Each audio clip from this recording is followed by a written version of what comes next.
So how's it going, my Comic Chat Army? We're here today with David Doub, the first week of Source Point Press interview month part 2. How you doing, David? I'm doing good. You? I'm doing good. So you've got a book coming out Wednesday, which would be today. Yep. What's the name of the book? It is called my own shirt. Oh, you can't see the shirt. Stupid camera. The Salty Seductions of the Salacious Seas. How'd you come up with that name? The book, the comic is kind of a play on Penny Dreadfuls, and actually in the book, one of the characters is trying to make up a Penny Dreadful name for their adventures, much to the horror of everyone else. And so I was like, well, what would be a really alliteration horrid name? I was like, there we go. And of course, Source Point was like, oh, that's a great title. I'm like, it is. Okay. Is this your first comic book ever? No, I've been at it for a while. A lot of it was self-publishing and so forth. I started out with a title called Dusk. It was more of your vampire sort of thing. I grew up in, I'm a child of the 80s, so I grew up with all those great vampire stories. So I put out like 3 graphic novels of Dusk and all that. But, you got to try your hand at different things. So later on, I started doing Penny Dreadful steampunk series called The Trials and Tribulations of Miss Tilney. Again, having fun with that alliteration. And did a mini series, and then got a one shot, and Source Point was gracious enough to do the one shot and take it out. And so that's how we got here to today. Nice. Do you have any copies of Dusk left? Some floating around, and I can always get more. I'm still hooked up with a printer. Like when I tried I found there's a company called Ingram's, which is great because they're a distributor. Like they're one of the major book distributors that libraries and Barnes and Noble and all of them use. And what they do is they will print and then they'll list it. So it's great when you get it working right. And I say that because like it gets listed on Amazon and all that, but when Amazon and all its weird automated stuff, it will say it's out of print, and it's every time you think, oh, I found the fix. Like, no, everything requires work. There is never the easy pass, but each one of them has its own bit of work and massaging, to get it work for you. Okay, so is it still on Sorry, Amazon? that was long-winded saying of like, yeah, you can get it on Amazon, you can get it on BarnesandNoble.com and all that. They're all out there still to order. Okay. So the book that's coming out today, is it a one shot? Yes, this one is just a little particular one shot. It's a one and done simple story, but we're working on another one, so we'll see how that one got. It started with a 3-part series, but this one it was actually funny. An artist read the first mini, which came out from another publisher a few years back, and he really liked the characters and all that. So he just kind of did up like 5 pages of a fan comics. Like, oh, this is what I was just daydreaming. This is sort of what I would think the characters would do for a story. And I was like, well, you want to do a story? And it started off as a small little 12-pager, and we just had so much fun working. It blew up into a full 22-page comic. So we had a lot of fun doing that. And luckily, Source Point came along for the ride for that. Nice. Did you find Source Point at a Comic-Con, or did you just submit it? I found them online and all that. Okay. Going around, I did talk to them later at cons and all. And Josh Sobek has been a great resource. He's the one who I talked to. He's one of the submission guys and editor, and I think he has some of his own books out, like the Roaring 20s and such, that person without it. But no, I did the old-fashioned way. It's like let's Google publishers and submit it. But they've been a really good experience compared to not like other ones are bad, but a lot of them are like, if you don't hear back from us, we didn't take it. It's like, okay, Like, well, that's easy. But they were very good, and the process was pretty great with them. Nice. So SourcePoint Press lets you know either way, yes or no? Yeah, and they will actually take, especially they'll take time to give you a little bit of critique of why they didn't take it. Obviously, they're not going to sit there and work with you to make it the book, sellable and all that. But they will, take an email and say, hey, this is what's up. Which again is nice, and I know a lot of store or companies are busy but I do prefer it nicely, and some are cool where they'll just say, sorry, we'll just have to pass it this time. Or it's like, oh, that's interesting, we'll have to pass. But SourcePoint will take the little bit extra of, saying, nah, this is why we didn't do it. It's not like it's bad. It's just not a fit for our time and, this and that. And so, yeah, they understanding of where, of what happened instead of the whole, like, if you get silence, that's your answer. So, that's all right.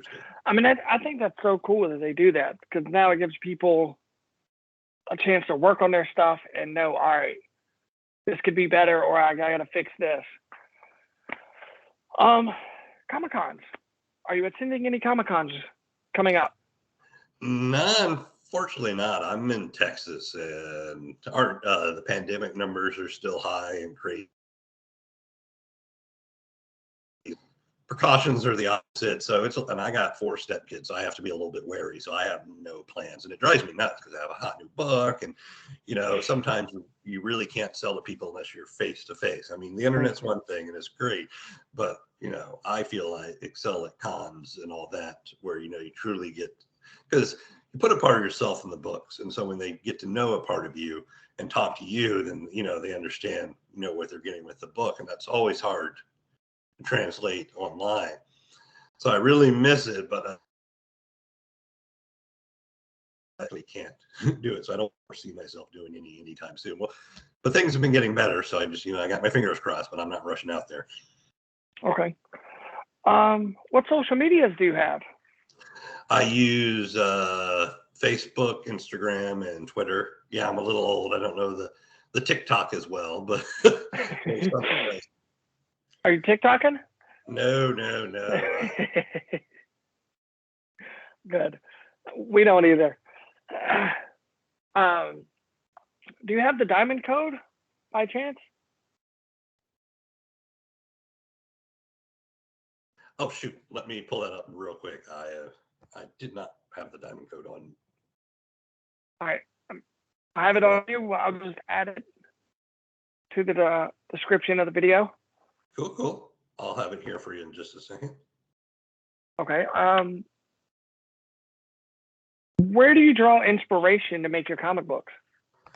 Oh my goodness, it's all over the place. Like I was explaining with my earlier Dusk, because I grew up with all those vampire movies, everything from Lost Boys to Near Dark, and even the vampire role-playing game. And with Miss Tilney, it was a lot of reading. It was actually kind of an interesting segue in fiction for vampires, because that's where kind of vampires got started with, of course, Dracula and Camilla and so a lot of other great classics. So I started reading more Victorian fiction, and of course, steampunk was big, and actually it came from another role-playing game. I play a lot of D&D, Dungeons and Dragons, and they have a world called Ravenloft, which is again vampire-y, but they had another subsection of that. So getting real nerdy here, called the Mask of the Red Death, where it was like a Victorian world with D&D stats and everything. But if you use magic, bad things could happen to you. And so it got me comfortable in storytelling in that sort of realm. So I had a lot of fun with that. And some of it is actually based upon games I played with my friends and all. So just, basically books and role playing and, media got me all. Nice. So since you're a father, do you put your kids anywhere in the book at all? Like in the background, or just? These were all done before everything. not this particular story, but these stories, I started them, and I'm actually trying to do a children's book. My wife keeps saying, like, we should do something more children-y. And it's funny because I talked to someone about it, and they're all like, no, we don't want to. They don't want, they're just like, we don't want anyone to know who we are. So like, but these are also the same kids who will see strangers at the store and you'll be like, bye. I'm like, I'm confused. Right.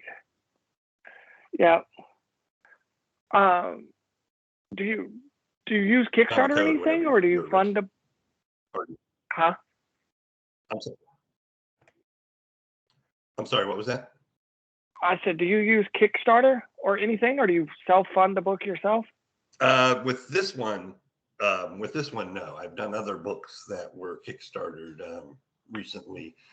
Did one called Texas Horror, which was, more anthology of a lot of different horror stories. And before that, did a one called Little Deaths based on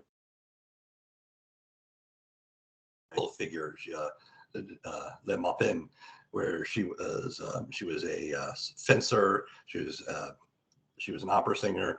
She did all this amazing, crazy stuff back in her time. And so we just put a little supernatural element. So those are kind of the more recent stuff. Thing is, I've been doing this longer before Kickstarter started. So a lot of it, is all like out of my own pocket until later. You're like, okay, I can, I don't have to do the heavy lifting when funding comes around. So how long have you been making comics in general? How many years?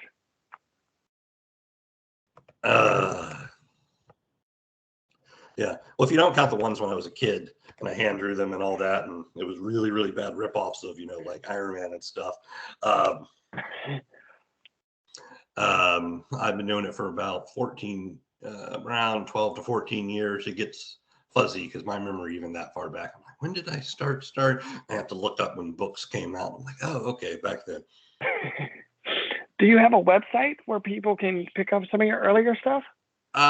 They can go through they can search for my anything that's still available. They can search on, and that should come up. But I'm if they want to see my web presence, I'm with Show Enough Studios, and so they can just look up Show Enough Studios like on Facebook or Instagram or whatever. And I'm with those fine folks, and we make books together as well. Okay. What advice would you give to new people that want to get into making comics? Do it if you go into it. No, it's hard. It's not an easy way around. I know you see people that go into it because they were like, well, I was trying to make a movie, now I'm making a comic. It's like, well, yes, technically speaking, it's cheaper to make a comic than it is a movie or a cartoon show or whatever. But it has its own difficulties and challenges and all that. So you got to have a bit of love for the medium to be able to really get through it all. And also the readers pick up on that. If you really love the medium, they'll see it in the product and they'll truly enjoy it more. It's like, not saying you shouldn't do your product and all that, but think about, do you love comics or you just the other vehicle or outlet for you and all that? And it's the love that you bring that really helps you, succeed in comics. Okay. Yeah, I seen you sent me the diamond code, and I think the code is, let me see if I can pull it up.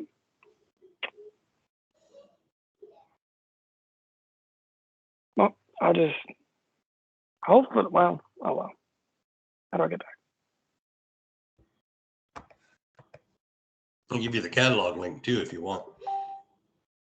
Yeah.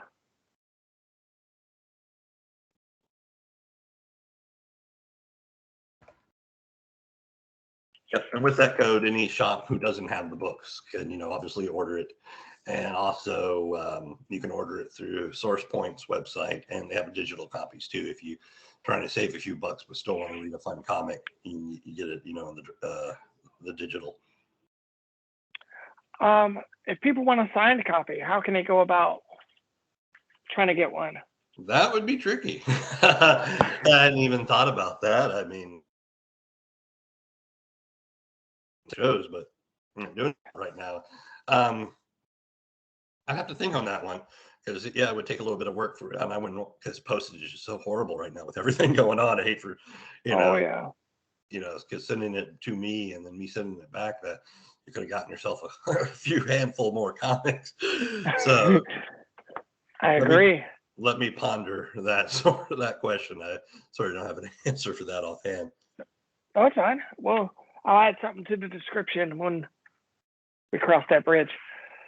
What advice would you give people that want to run a Kickstarter? I'm sorry, what was that? You kind of froze for a second, and then I heard Kickstarter. Oh, sorry. What advice would you give people that want to run a Kickstarter? The trick with the Kickstarters I found is it's not, I mean, there are good people in there that want to fund comics, but a lot of people aren't going to know your comic. It's not a marketing platform. So when you see all these big numbers come through, it is people utilizing their existing fan base. So it's not like there's a giant pool and money waiting to just throw money at comics. They're usually your fans waiting to support you and such, kind of like Patreon. You don't go set up a Patreon and all of these people hanging around the Patreon website all of a sudden jump on your thing. Your fans come. So that's the biggest thing. And to get the word out of that is a lot of setting up beforehand, like reaching out to folks like you, setting up interviews beforehand. I mean, they may air during the Kickstarter, but if you're doing it for a month, you may not have enough time to go to Cody here and be like, hey, can I do an interview for the next 2 months? I can't just, I got to sleep. And, and you got to do the interviews, get the reviews, and then you got to have a plan to keep pushing it all the way through. So it's a lot of work beforehand. And I think that's the most common misconception is like, oh, Kickstarter, that's, the vehicle that's going to get me new people, just fund my book. Like, it will fund your book, but you got to start with who you have and then build on that. And you have to plan on that before you launch the Kickstarter. And so that's what I would say is get ready to work before you do the Kickstarter. Because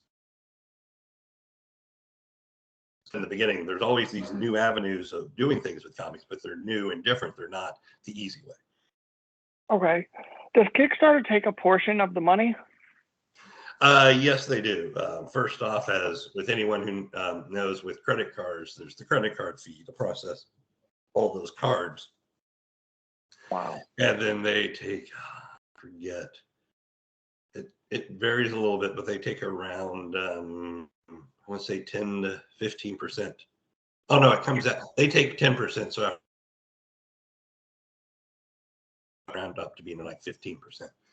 And that's the biggest chunk. Other crowdsourcing folks take less, but they're a smaller platform. So you're shrinking your audience. You got to kind of weigh that balance. You're all like, well, they only take like, say, 5%. But it's like, yeah, but if you only get less amount of money versus the, we got to balance out. Are you getting more money with less fees if there's a smaller pool to pull from? So it's another, thing. Now, don't ask me about how, Kickstarter's going into the NFT using a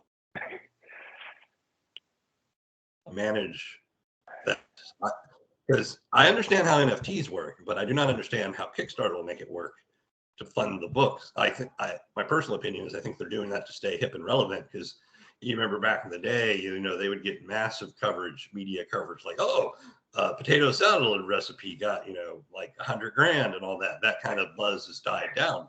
Don't get me wrong, they still generate like $1 billion worth of income over a lot of different projects, but that's my just a personal opinion. They're trying to, be cool and hip with it, like doing TikTok. It's like, all right. Well, I appreciate your time, David. Is there anything you want to say before we go? No. Like, just go out, check out, go to your local comic store, and get the book. If they don't have the book, your store can order it. And I think if they're a special, Source Point Press has a special program with some companies. So, with some stores, so they can get it pretty easy. And if not, you can always go to the website for Source Point and get the digital one. It's a great little fun read. It's a black and white, it's action adventure. It's pretty fun and quirky, and the art is amazing. The art alone is worth buying it. But I think the writing is pretty cool, but I'm a little biased. All right. Thank you, David. Thank you.